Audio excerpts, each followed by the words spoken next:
Hello, Dr. Zakir Naik. My name is Harris. I'm from Phoenix, Arizona, in the United States. I'm an entrepreneur and a marketing manager. My question is like a coin with two sides. The first side of it is this, and this is the question. I'm somewhere between an atheist and agnostic. I'm not sure where. God has created this entire universe, and the Quran speaks a lot about how it has taken so many days and mountains and this and that, and life is going to be a test and whatnot. My question is, way before God decided to create this entire universe, before he decided to put human beings, before he decided to send Prophet Muhammad or Adam and Eve, way before he even planned about doing any of this, he knew the end result of it. He knows in the end he will be disappointed by certain people and he will throw them in hellfire. He knows they will be burning. He knows they'll be tortured, and that is when they'll be repenting for what they've done. Way before he created the entire universe, he knows the outcome is gonna be bad. It may be good for certain people who are in heaven, but he knows that he can save those people from being in hell, way before he even decided to go ahead with the creation. Yet he decides to go ahead with it, with all his godly logic. Why would he want to do that? The question, if I can just put it in this manner, how can God be so sadistic that he would actually go ahead with a plan which he knows is going to end up in that manner? That's the first side of the coin. The second side of the coin is, for some reason, if I believe that, okay, God is almighty and he understands everything is great, God is great, why is God insisting in the Quran that look at the mountains, look at the protons, the electrons, this and that, everything is so synchronized, how amazing I am? Why is he forcing us to find his creation amazing when it is a piece of cake for God? I mean, he just had to say kun and it was done. Then why is it a big deal if God has made this entire universe which is so amazing? Because for God it's nothing. So I should not be really amazed at his creation. He can do much more than this. So I do not understand why he wants us to respect what he's done or find it amazing what he has done. The brother asked a very good question and a very intellectual question. It's a very good question. And he has seen some of my tapes on YouTube, even of atheism. And this question that is troubling him, he hasn't got the answer to. The brother asked the question that Almighty God knows everything before he created the heaven and the earth, before he created human being. Even if one person goes to he could avoid that. Hell, he could have avoided that. I mean, he could avoid being disappointed. Of course. I'll reply. The brother said, even if one person goes to hell, it is as though God would be disappointed. Now, coming to your question, I started a school. And you may have heard Islamic International School. If a teacher takes an examination, if she's just, while she is giving the examination, she writes in the maths paper 2 plus 2 is equal to how much? The student in front of her or him, the teacher, writes 5. She can very well tell the student, change 5 to 4. Would it be just on the teacher during the test and examination to correct a student who's writing a wrong answer? Right, but if she has an option that the student doesn't need to do any of that and still No, just go ahead I'm and get asking you a simple question. I'm asking you a simple question. The teacher has given the question paper. Right. All the students were informed about it. You're right. For that particular situation, For that particular situation, the teacher can tell, dear student, change 5 to 4. What will the other students think about? Unjust. But God can be just at the same time. He can create a completely different condition. He doesn't have to go ahead with that situation. He's not bound by any situation. Brother is saying Almighty God can create something which is perfect and will not make mistake, correct? That right. God has already done. He created the angels. God created the angels. The angel never go against any commandment of God. But human being is a better creation than angel. The angels have got no free will of their own. If you have heard my tapes, if you have not heard, I'll tell you now. The angels are a creation of Almighty God, but not the best creation. Almighty God created the human beings. The human beings have a free will to go against God or to follow God. If you have chosen to be a human being, if you disobey His commandments, you go to hell. If you obey His commandments, you're superior than the angel. Because the angel doesn't have a free will of his own, then he follows God. It's nothing great. The human beings are the better creation. of Almighty God. Almighty God has given a free will. That's a different question that Almighty God knows. Because He has ilm-e-ghaib, He has knowledge of the future. He is more superior. So He has created such a creation which has a free will. The fault is of human being, not God. No, but God has created us with that fault, and He knows He can Not avoid fault, that. not fault. It's not fault, brother. It is free will. Why is He giving us a free will when He knows He's going to eventually put these many people in hell? Why is He doing something? That is a different creation. Like, would you want to create something which can think on its own, or would Why you want would to? someone so compassionate can also Brother, be that's what sadistic I at the tell same you. time? What you want, God has already created an angel. I'm asking you, which is better? An angel following Almighty God or a human being following Almighty God? Which is better? For me, absolutely, if I get a second chance, I would want to be an angel. Why would I risk going to Second hell? chance, correct.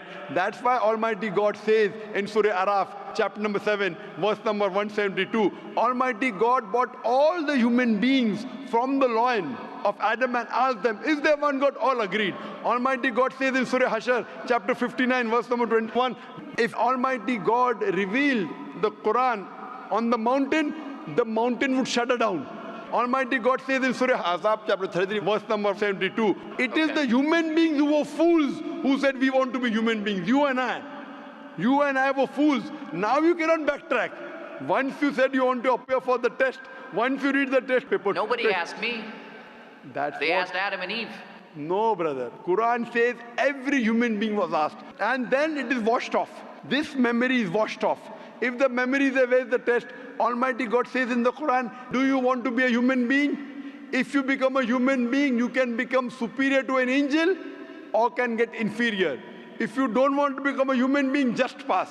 Even for argument's brother, sake, even in that please let condition. me complete. You ask the question. All right, go If ahead. you Sorry. interject, I will answer. Sure, go ahead. So Almighty God asked the human beings, and the Quran says, we human beings were fools, you and I both, were fools who opted for the test. Now, once you undergo a test, if you follow the commandment after free will, you be superior to an angel. If you disobey Allah, you become inferior to an angel. We wanted to pass with distinction, you and I. You and I. You told, I don't remember. Of course you will not remember.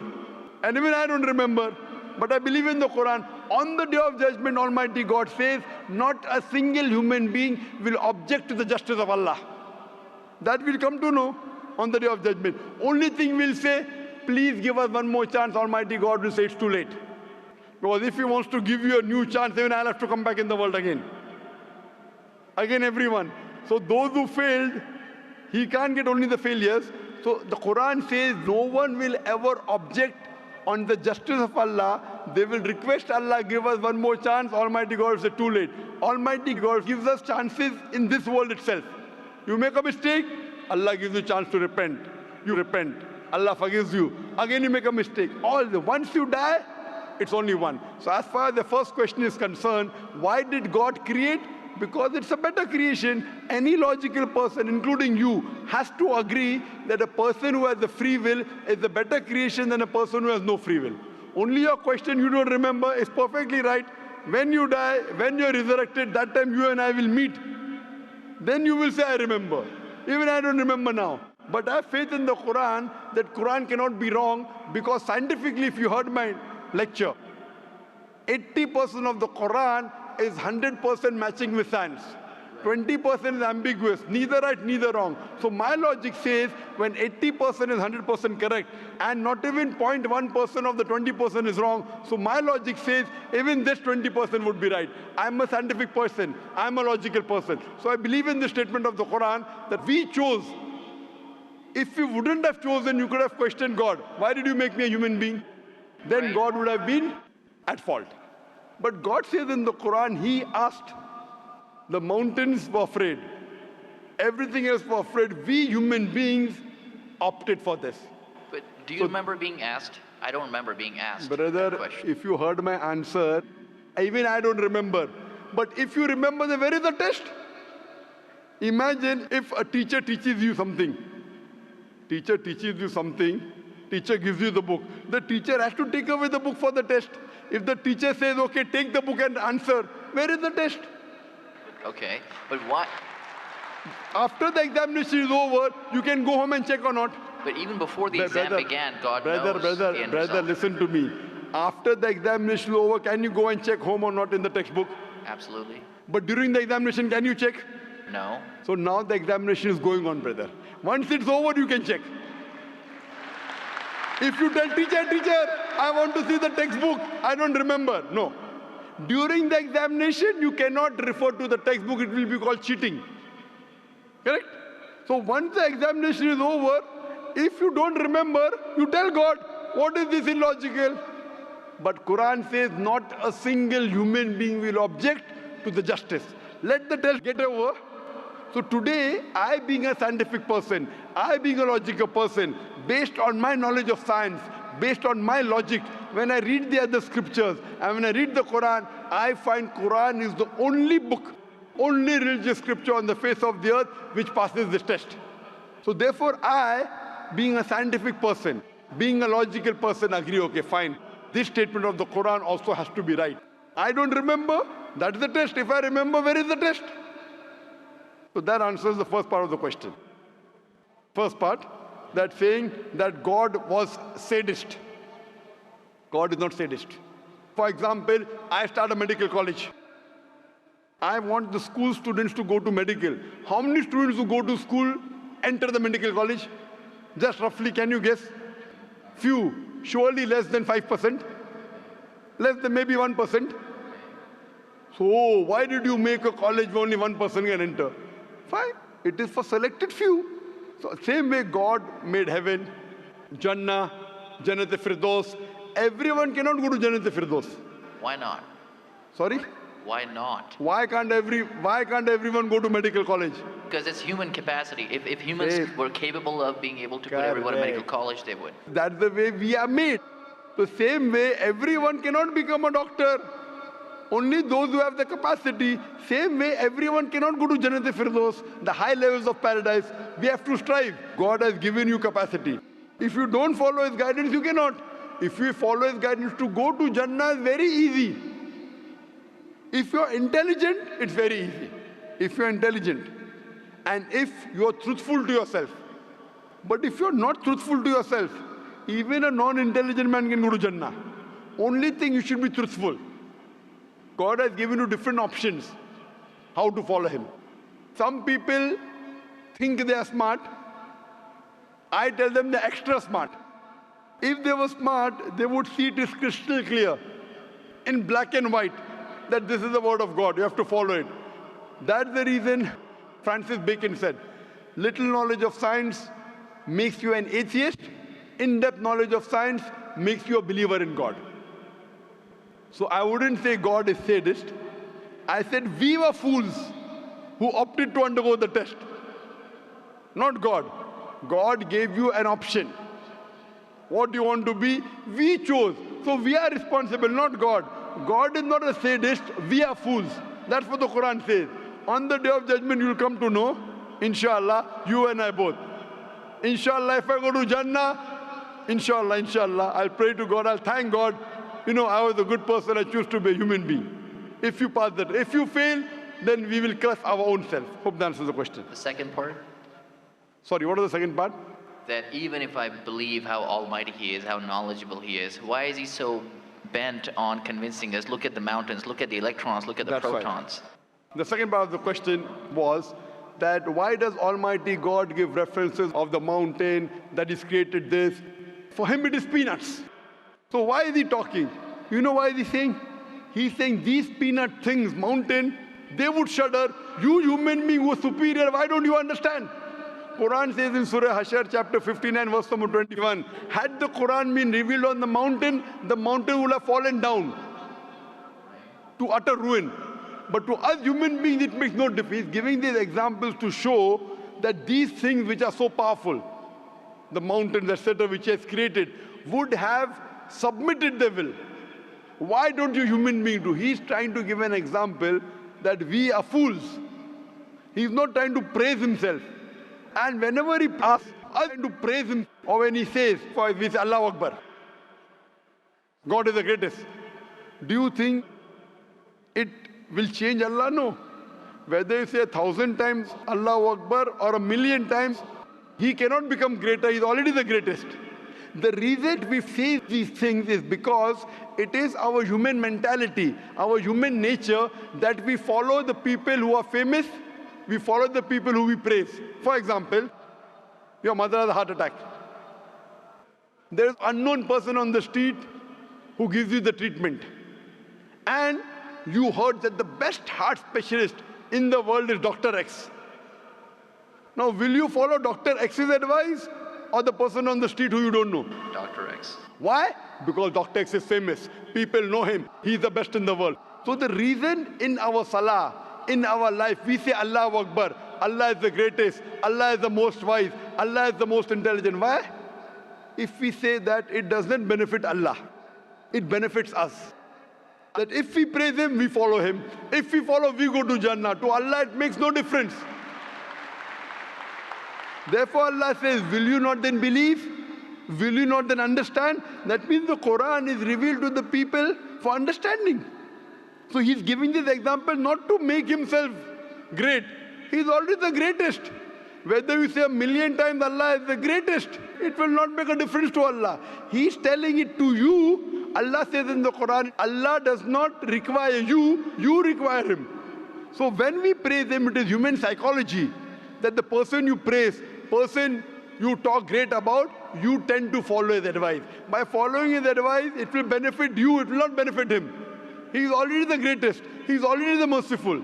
So these are rules and regulations laid down. He is our creator. He knows our mindset. You are a student of science, correct?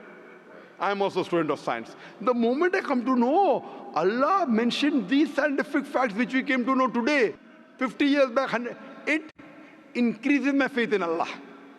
Allah says in Surah Fussilat, chapter 41, verse 53, Sanurihim ayatina fil afaqi wa fi anfusihim hatta yatabayyana annahu al-haq. Soon we shall show them our signs in the furthest regions of the horizons and into their soul until it is clear to them that this is the truth.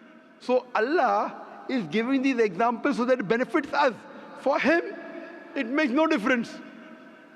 It is benefiting us, so he is giving us a chance to follow him so that we can go to heaven. Hope that answers the question, brother. I recognize his power, and I understand he's amazing in all that he's done. But am I expected to be amazed at his achievements at creating this universe? Because for him, it's like a 1-second job. Correct. Right? So for him, which is 1-second job, when he tells you not to have alcohol, if you have alcohol, sure, but am I expected to be amazed at his creation? No, see, the thing is that he is not there to prove himself better. If you believe that for him it is peanuts, so will a person lie? No. So if he says don't have alcohol, you will not question him. No. Don't have pork, you will not question him. Yeah, but I'm not amazed at his creation because for him it's nothing. Compared to us, it's amazing. For him, it's nothing. Right. But compared to us, a person who can create the universe, when he tells me not to have alcohol, I immediately follow. Sure, I don't mind following him, but do I have to be amazed at his creation, as is said in the Quran? See, as you asked me the question, should I be amazed at the creation? Right. I would say, if I believe human being is a better creation, then yes, I'm amazed, and then I say, Alhamdulillah, he has made me better than that. So if I'm amazed, he made the mountains, he made the stars, he made the sun, but he made Zakir Naik also. He made a human being. And we are the best of creation. So he gives these examples so that we realize what benefit he has given to us. All the favors he has given to us.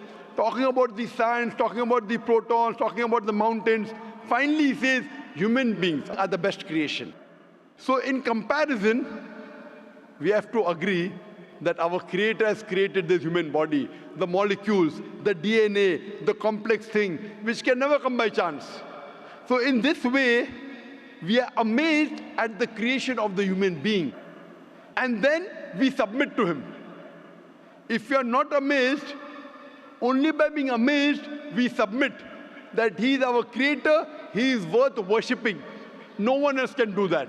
This is so that we worship him and we pass the test and we go to paradise.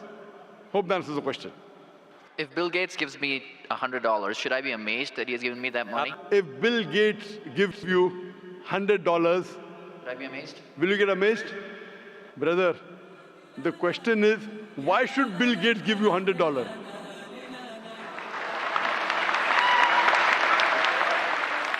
If you tell me a Tom, Dick and Harry gives you $100, nothing to be amazed. Bill Gates gave me $100. It's something that he gave you. Why did he give you? Why not somebody else? Why? The question is, why did he give you is the question. Okay. If some Tom, Dick and Harry gives you, if a man on the street gave you $100, Bill Gates. Got it. You got That's it, the no? answer. Got it. I got that. So now you're convinced, huh? Yes, absolutely. That is the answer. So inshallah, I hope that we'll come closer to Islam. So I should not be amazed at the fact that he's giving me the money. I should be amazed it's him who's giving the money. Alhamdulillah. Got it. So it was worth the time extending. Alhamdulillah.